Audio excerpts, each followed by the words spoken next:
Si Inglaterra es la tierra de fish and chips, Estados Unidos la de Hollywood, el Estado español la del Cádiz, Turkmenistán puede considerarse como la tierra de los dictadores locos, pues desde su independencia en 1991 ha estado gobernada siempre por dictadores locos, siendo Turkmenistán la antítesis en el aspecto democrático a Estonia en cuanto a ex países soviéticos se refiere.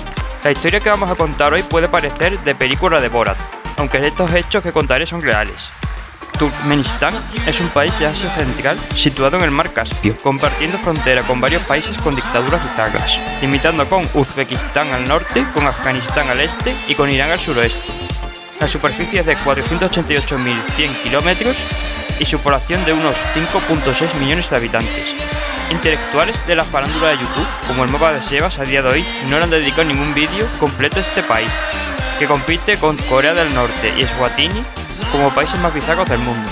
Turkmenistán se independiza tras apoyar un golpe de estado fallido contra Gorbachov en 1991. Tras el fracaso del mismo, dispuso de la separación pacífica de Turkmenistán de la moribunda Unión Soviética.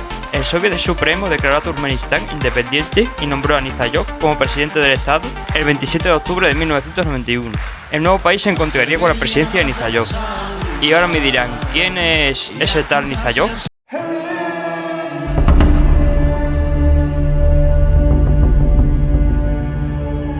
Saparmayat Nizayov nació en la República Soviética de Turkmenistán, república integrante de la URSS, en 1940. Quedó huérfano a temprana edad al morir su padre en combate contra las fuerzas alemanas durante la Segunda Guerra Mundial, y su madre en un terremoto que devastó Ashgabat, la capital de Turkmenistán, en 1948, de lo que por cierto formaría parte del culto a la personalidad a su hijo.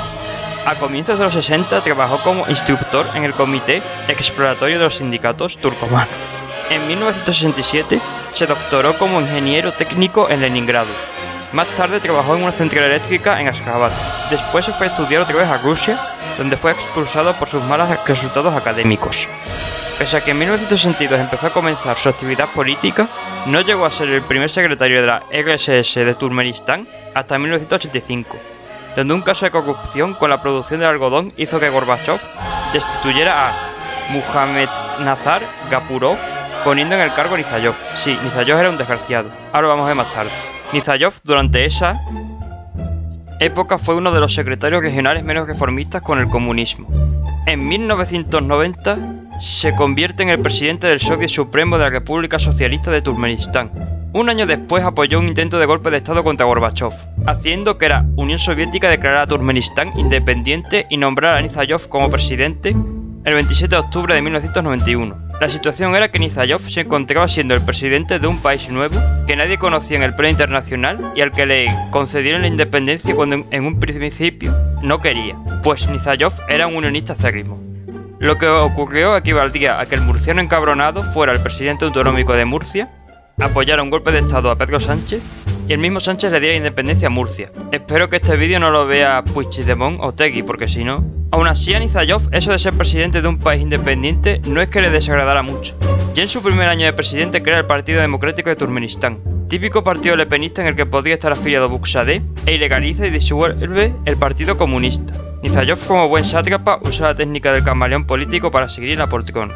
También extendió un decreto de la extinta Unión Soviética que concedía agua, gas, electricidad y sal refinada para Turkmenistán durante 10 años, extendiéndose hasta 2020, a pesar de que también ilegalizó la pena de muerte y concedió derechos civiles a la población. Estos nunca los ratificó. Durante esos años Nizayov se puso a levantar estatuas por el país, emitir los billetes de mamá turcomano con su rostro, además de imprimir su rostro hasta en las bebidas alcohólicas. También le dio por cambiar los nombres de los meses de los calendarios. Abril sería denominado Gurban Sultan, en honor a su madre. En 1994 se celebró un plebiscito para extender su mandato, ganándolo con el 99,9% de los votos. Cifra que no se lo creyó ni él. En 1995 Nizayov hace sin ninguna duda la idea más brillante que se le ocurre: declarar la neutralidad del país. Esto hace que su régimen, bastante peculiar, sea poco conocido y no vayan potencias a instalarle la democracia, al contrario que pasó con Irán o pasaba en países como Libia, Egipto, Irak o Siria. ¿Y qué se le ocurrió a este personaje sacado de Borat para recordar ese momento?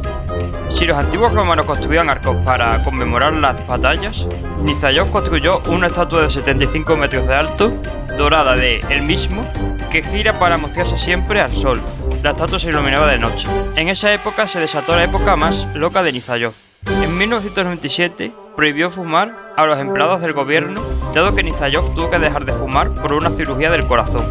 2 años después, en 1999, se declaró presidente vitalicio, siendo el último caso de un líder no monárquico que se declaró presidente vitalicio.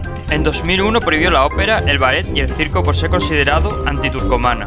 Pero no creéis que Nizhayov era un antiintelectual declarado como Macías o Pol Pot, pues ese mismo año saca su libro Ruhnama, o Libro del Alma, un tratado sobre moral y civismo que combinaba poesía con conceptos políticos. Aunque al principio de su lectura era voluntaria, luego se volvió de forma obligada, llegando a suprimirse el álgebra, la física y la educación física por enseñanza del Ruhnama, concedido por Nizhayov como una guía espiritual. Era tan importante que era necesario su aprendizaje para obtener el permiso de conducir.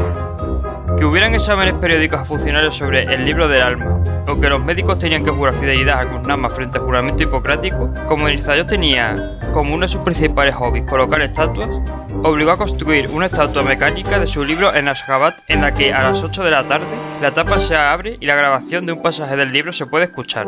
En 2003 prohibió a los turcomanos tener la doble nacionalidad, teniendo en cuenta que en el país había muchas minorías uzbecas y rusas, que estaban siendo maltratadas con Nizhayov desde que llegó al poder. Por ejemplo, no podían ejercer cargos públicos a la prohibición de que las uzbecas se casaran con turcomanos. Se tuvieron que marchar del país. En el 2005 inspiró a que Carmen de Mairena pusiera su candidatura a las elecciones catalanas de 2010, propusiera el envío de una nave especial con productos catalanes al poder en el espacio, dado que 5 años antes Nizhayov puso una cápsula especial de su libro para que se viera en el espacio, de la que se dice que estará en órbita durante 150 años. También afirmó que según Alá, había que leer el libro al menos 3 veces para entrar al cielo. Ese mismo año todos los hospitales de Ashgabat recibieron una orden de cierre con el razonamiento de que los enfermos tenían que ir a la capital para recibir tratamiento, lo que provocó que Turkmenistán fuera el país del entorno con el gobierno en 2006. La periodista de Europa Libre, Ogulsapar Miradova, fue torturada hasta la muerte en suelo turcomano, mientras era detenida. Durante todo el régimen de Nizhayov hubo detenciones de periodistas contrarios a él, tales como Batir Berdiyev o Sakar Durdyumanov. Se estima que Nizhayov tenía en el fondo en el extranjero de 3.000 millones de dólares. Nizhayov falleció el 21 de diciembre de 2006 de un ataque de corazón, aunque hay informes que apuntan a que el dictador sufría de diabetes, enfermedad coronaria e insuficiencia renal. Los meses posteriores, analistas políticos afirmaban que el fallecimiento de Nizhayov podría proceder en una revuelta popular que acabaría en guerra civil, como pasó en Afganistán. Pero la transición de poder se produjo de forma pacífica a Gurbanguly Berdimuhamedov, del que ahora hablaremos. Gurbanguly Berdimuhamedov nació en Gozkpede el 29 de junio de 1957. Se graduó en el Instituto de Medicina Estatal de Turkmenistán y en 1979 inició una carrera de dentista. En 1995, durante el gobierno de Nizhayov, Berdimuhamedov se convirtió en el ministro de Salud. En 2004, Nizhayov suspendió tanto el sueldo de él como de los sanitarios del país, sin ningún motivo aparente durante 3 meses. Decir que fue él ministro de Salud cuando él gobernó turcomano, se le ocurrió la genial idea de cerrar todos los centros de salud que no estuviesen en la capital. Con el fallecimiento de Nizhayov en el poder, en 2006 se tendría que designar un presidente para gobernar Turkmenistán. La constitución turcomana solo permitía el cambio de poder al presidente de la asamblea, Ozguergeldi Atayev. Pero como estamos en Turkmenistán y en este país son más amigos de las leyes de Guzmán que de la gravedad, Atayev fue condenado por abuso de poder y violaciones de derechos humanos durante su ejercicio en el cargo. Atayev había acosado sexualmente a su nuera y la condujo a un intento de suicidio, con lo cual el Consejo Popular Turcomano votó por unanimidad eliminar prescripción y convocar elecciones entre varias candidaturas, además de nombrar a Berdimuhamedov presidente provisional. Durante la campaña electoral, Berdimuhamedov usó el chantaje, tanto por las malas, a los habitantes de la provincia de Lebap les amenazó con no darles sus raciones mensuales de harina, como por las buenas, haciendo una clásica: comprar a los mayores. Eso sí, en lugar de subir las pensiones, les prometió varios tomos del libro Ruhnama. Este por lo menos se dedicaba a arruinar a generaciones futuras como hace Antonio Sánchez. Ganó esas elecciones con 89,23% de los votos, elecciones consideradas fraudulentas. Si bien al principio de su mandato empezó a derogar algunos disparates de Nizhayov, tales como la prohibición del ballet, la reintroducción de los clubs de deporte, matemáticas o álgebra, la reapertura de la Academia de Ciencias, la reducción de la discriminación racial sobre la etnia uzbeca o rusa, la vuelta de la normativa de los meses normales o el derribo de estatuas como la de la neutralidad, aunque era sustituida por un arco, o mismamente la obligación de aprenderse el Ruhnama, incluyendo incluso un sistema multipartidista en Turkmenistán.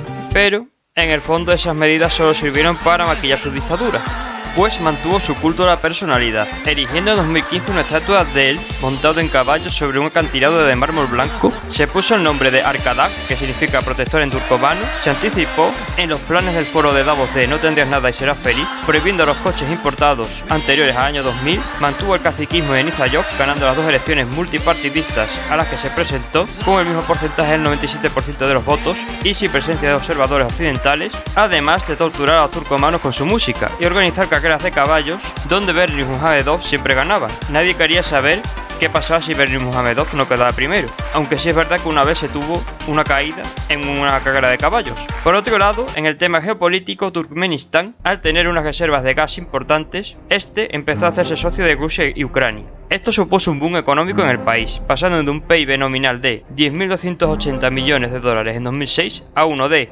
43.520 millones de dólares en 2014 y de un PIB per cápita de 2.000 dólares en 2006, siendo Turkmenistán en esos momentos más pobre que países como el Congo o Angola, a uno de 7.500 en 2014. En 2015 el dictador ordenó a los ciudadanos no instalar o utilizar antenas parabólicas para deteriorar el paisaje urbano, si bien es cierto que realmente era para que los ciudadanos no pudieran acceder a la información proveniente de medios de comunicación no estatales. Al contrario que con Nizhayov, con Berdimuhamedov empezaron a surgir protestas, pues la aprobación turcomana, ya dentro de lo que viene siendo una dictadura, tiene gracias a internet más información acerca del mundo. El 28 de octubre de 2014 se reportaron pequeñas protestas donde los manifestantes acordaron autopistas a raíz de los grandes problemas del suministro de gas. Si bien a partir de 2020 empezó a caldearse la situación política en Turkmenistán, el 13 de mayo del 2020 hubo una protesta donde los manifestantes expresaron su frustración ante la inacción del gobierno para hacer frente a los daños ocasionados por un huracán. Ese mismo año, medios independientes registraron dos pequeñas protestas en la provincia de Mari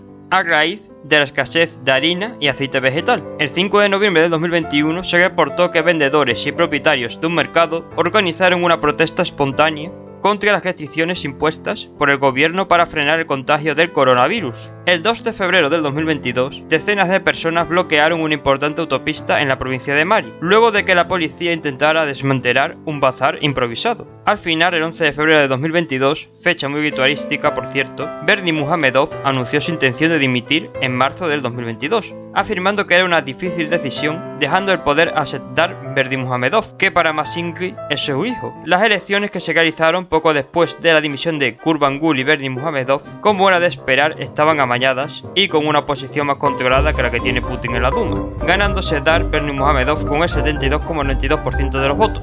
De momento, Berdimuhamedov II, como se referirían a él si esta familia en lugar de dedicarse a las dictaduras se dedicaran al frontón, ha decretado recomendaciones COVID sin decir que es para reducir el contagio del coronavirus. De hecho, que se me olvidaba, su padre prohibió la palabra coronavirus y hablar del virus y erigir estatuas, con lo que parece que Turkmenistán va a seguir por muchos años siendo uno de los países más autoritarios del mundo, compitiendo como no con Corea del Norte.